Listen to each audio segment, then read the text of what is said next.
100 миллиардов страниц, один запрос, ответ за 300 миллисекунд. В одной базе по такому объему просто не ищут. Как Google это делает? Заказываешь в кафе, официант отправляет блюдо на кухню, напитки в бар, а десерт кондитеру. Три потока работают параллельно. Готово, когда последний принес на поднос. Это называется fan-out и fan-in. Как это работает?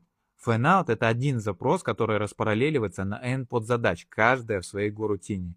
А fan-in — это результаты, которые стекаются обратно в один канал или структуру. Общее время равно самой длинной подзадаче, а не сумме всех.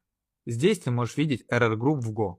Go запускает горутины, wait ждет все и возвращает первую ошибку. Профайл и stats грузятся параллельно, ответ за время самого медленного. Fanout и Fanin используют Google, Netflix и любой микросервис-агрегатор. В Go базовая реализация всего 5 строк, остальное это бизнес-код. У Google это работает на тысячах серверов, у тебя будет на Go в 15 строк. С ревью инженера